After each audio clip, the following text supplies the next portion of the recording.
Hey everybody, it's Jason Blaha here, and I'm just sitting here drinking my morning coffee, getting ready to cook my breakfast, do some squats. Got my hook grip on the cup, just hook grip on every rep. And I had someone ask a question, which I'll flip in here. This is going to be one of those questions people are going to say, Jason, you've covered this several times in the past. Yeah, but I bet you I've gained 4,000 or 5,000 followers since the last time I covered this. And when people start asking it, and I've had a couple ask, we have people who haven't been following this channel for 1 to 5 years. They may not know. People need to remember, the videos I make are not always for the people who've been here for 5 years. They're for people who are new oftentimes also. Maybe they've never seen any of my videos at all. So I need to keep this topic current, because if people are asking, people don't know. And I think this is a really, really important point. And this one I think applies to more the general population than it does even specifically powerlifters. Because most people who are bench pressing aren't even necessarily bench pressing to hit a competition max in a competition. All right, they're trying to build sometimes as much pec and tricep as possible. That might be why they're doing the bench press. They might be doing it for other sports, and again, that you want maximum development and strength. They're not even always looking at the technique end of it. And that becomes more critical for people who are chasing hypertrophy from it, or chasing other forms of performance. What people need to understand, all of this lockout work, and people say things like overloading the triceps at the top. First of all, that's not even biomechanically correct. Number two, this comes from equipped powerlifting. And what we've seen in the last decade with the resurgence of raw powerlifting, that means people who actually squat a barbell in nothing more than the only aids they have are maybe a belt, wrist wraps, good shoes, no knee support, no knee wraps, things like that, let alone squat suits. Means bench pressing in a singlet and a t-shirt, right? No bench press shirt, none of that stuff. Raw powerlifting has become dominant back in the sport again. The problem you have is that so much of the strength training advice or powerlifting advice that's out there comes from the equipped world. And doing partials is part of that on the bench press. That's one of the biggest parts of it. And it doesn't carry over very well to a raw bench.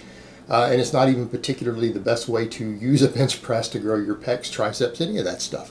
Not really the best way to do any of it. Now, some people say, well, I know a guy who does this stuff and he has a whatever bench and it has helped him. Yeah, but he would have gotten more had he done more specific training that's actually better for his goals. He could have probably done better had he done something else. And even if he has an amazing bench, just imagine he could have a 20 or 30 pound heavier bench if he had spent the last 3 years doing something different. So just because someone gains some muscle and strength doing something doesn't mean that that was the best way for them to do it. And particularly you guys who aren't willing to spend, the next decade and use a bunch of gear to develop your pecs and triceps with a bench press or to get a good bench, you might want to pay attention. So I want to state up front the same thing that Paul Carter says. Paul Carter is a legitimate raw 500 bench presser in competition, meaning with a pause, in a meet, with calibrated plates, no bouncing, pausing on his chest, no bench shirt. He's a legit 500 bencher, is a good coach himself. He always says, and I like this, almost no one has a lockout problem on their bench press. Almost every person who, when they reach failure on a bench press or they reach a rep they can't do, meaning let's say they've hit their 6 rep max and they go for a 7th rep, or their 1 rep max, they fall short or they start grinding, he says it's almost always 90+% of the time is a weakness off the chest causing it. Now, a lot of people are going to say, I don't understand, how is this possible? If you guys don't believe that you already have enough lockout strength to lock your max, or slightly more than your max, go test it. All you guys who do this lockout work, either off pins or off boards, you might be going off of a 3 board, you might have a 275 max bench, right? That's what you can bench for clean off your chest, and when you go to 285, it stops 4 or 5 inches from the top, and you think you have a lockout problem, right? If you can just overcome that lockout, you'll be able to do 285 or 300, right? That's how people think. Well, if you don't think you have the lockout strength, go throw a board on and put your 290 on. Let's say you've been sticking with 285, and you go actually do lockout work, you're going to find that something that's heavier than your max that you failed to lock out off the chest, you can do 5 or 6 reps with. Maybe even 10 reps. with a weight that there's no way you could do. So the question I would ask you is the same thing Paul poses. How do you have a lockout strength problem? You only have a problem with the lockout with a weight sometimes 10-20% heavier than your max when you have to pause with it off the chest. Why is that? It's because you're weak off the chest. And the reason I state that is you already have the strength to lock that weight out easily. You're using up all of the strength that you have getting the weight moving off your chest, and you don't have enough left over to finish it out. And everyone needs to understand, everybody has a weight they can't lift. All right, even if you bench press 650 pounds, you're going to have a point where the weight sticks when you go to 655 or 660, right? Everyone has a weight they can't lift. It might be 900 pounds for you. There's a weight you can't lift. Does that mean that you have a weak point in the lift, or does it mean that you're just too weak on the lift to lift the weight that you're trying to do? Because here's the other thing. You guys say, aha, my sticking point is the lockout. Because when I go to 285, when my max is 270, it sticks to the lockout. We'll go to 300 and watch what happens. You go to 300, you're going to come to the chest, and it's just going to stick on your chest. So now that you've gone with a legitimately heavy weight, where does the weight stop? When you start getting heavier and heavier, it stops on your chest. You can't budge it off your chest. But if you were to go to some board presses, you could probably rep that 300 a couple times. Now where's your sticking point? It's on the chest as soon as you threw another 10 pounds or 15 pounds on the bar. All of a sudden your magical sticking point changed from the chest to really where the weakness is, because you just went a little heavier. Now you see where you really have the problem, and it's going to be on the chest. So the reason for that is because you're expending all the energy, all the muscle fibers that you have that are specific to the chest, the bottom of the movement, are not able to get the weight moving strong enough. So it starts recruiting other muscle fibers that have a broader range within the range of motion in your pecs, triceps, delts, all of that. Because it has to start using them, because the fibers that you would use to start it off the chest, because you got to remember, anytime there's a length of a muscle, there are fibers that can work the whole range of motion. There's fibers that work specific parts of the range of motion. You're too weak off the chest. You're expending too much general energy in the muscle getting the weight started that it has nothing left to lock out a weight that you could possibly lock for 8 or 10 reps if all you had to do was the lockout. So the issue is not the lockout strength. The issue is your general strength. And the best way to overcome that is to do more pause benching. You need to get stronger on the bench press. What people need to remember at the end of the day, what have all the studies shown on these heavy partials? When it's actually been studied in a lab, they find that people who do half reps with a heavier weight than their normal range of motion gain less muscle mass, and they gain less strength from it. Now, they still gain strength, they still gain muscle, but they gain less because less total tension is being put through the muscles. The muscles themselves are doing less work because you have less work potential. All right? And the other thing, people think that, well, it's about overloading the triceps, but you're not overloading the triceps at the top. They have less tension on them at the top. The point where you can create the most mechanical tension, and that's the point. Why do we add weight to an exercise? Well, so we get stronger. Yeah, but how do you get stronger? Well, there's the hypertrophy end of it, and then there's even the mechanical tension end of it. So the point of adding weight is to increase mechanical tension, the load on a muscle, how much the muscle is having to work to move that weight any given number of reps, the amount of tension. Your peak tension on the triceps on a bench is at the bottom.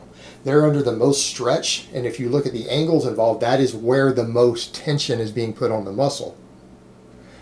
On the lockout, you have to use such an exceptionally heavy weight to even approach that tension that you probably wouldn't be able to lift it eventually, because the muscle has less work potential through the shorter range of motion because it has access to fewer muscle fibers versus where you move it through the whole thing. So even your 1 rep max on a partial is going to create a little less mechanical tension, or at least potential for tension, than your 1 rep max at the bottom will at the hardest part, where the muscles do receive the most tension due to the angles and the mechanics involved.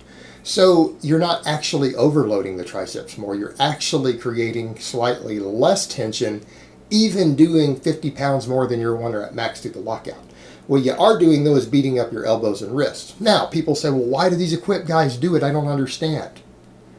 Because they have to use heavy weights with the bench shirt. Let's say that your raw bench press max is 350, but you go 500 in a shirt in competition. If you do nothing but do work with 330 raw, you have not prepared yourself to hold 500 pounds. You are not acclimated to locking out 500 pounds at the top. You haven't practiced it. And since you have a shirt that when you have to actually pull the bar, like what happens is that with a bench press shirt, even with the 500 pounds, with these multiply shirts, you actually have to row the weight into your own chest. The 500 pounds might not actually press the chest down if you just use gravity. They have to actively row, so you have it and it compresses it at the bottom. Your bottom strength doesn't matter anymore. And because you're not going to bench in your shirt every single bench day, you have a totally different strength curve. And so they do all this lockout work to more closely accommodate the strength curve that they are going to use in competition while wearing the shirt. It's more specific to their sport-specific needs when the shirt is actually totally changing the curve and propelling you out of the bottom. Like a massive spring that's producing hundreds of pounds of force, because that's what it does when the shirt compresses. So they do this lockout work so that they are used to moving 450, 500, 520 pounds through the last few inches. Because otherwise their hands and their joints and their wrists and their triceps and everything are not prepared to have that heavy of a load sitting on their bones and in their hands and in their body. If they only work with their raw max, then they throw the shirt on and they've got to put 150 or 180 pounds more or 200 pounds more on the bar than they have ever lifted. It's to prepare them for the specific aspects of that. But you, as someone who's just going to bench press raw, whose max is 350, you're never going to have to worry about 450 or 500 pounds sitting in your hands and pressing on your bones and your joints.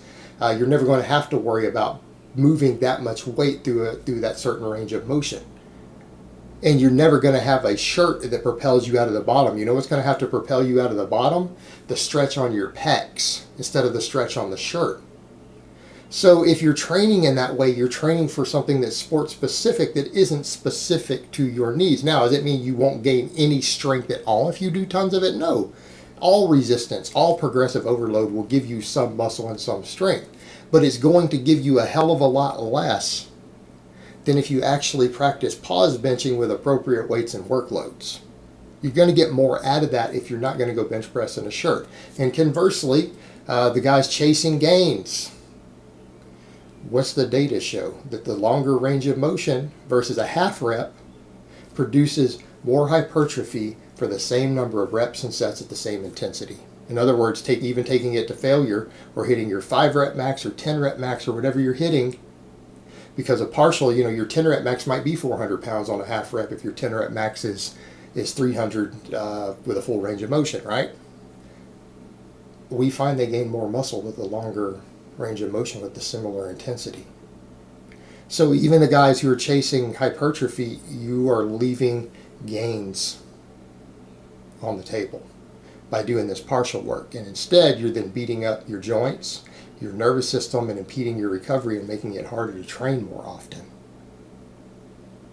So it doesn't work, guys. It doesn't work for you. Saying it can work, but it is an inferior method to train. You're going to get a hell of a lot less out of it. It's going to take you longer to reach your goals. All right, guys, but that's really all I have to say on that today. I hope it's been informative. I will talk to you guys next time.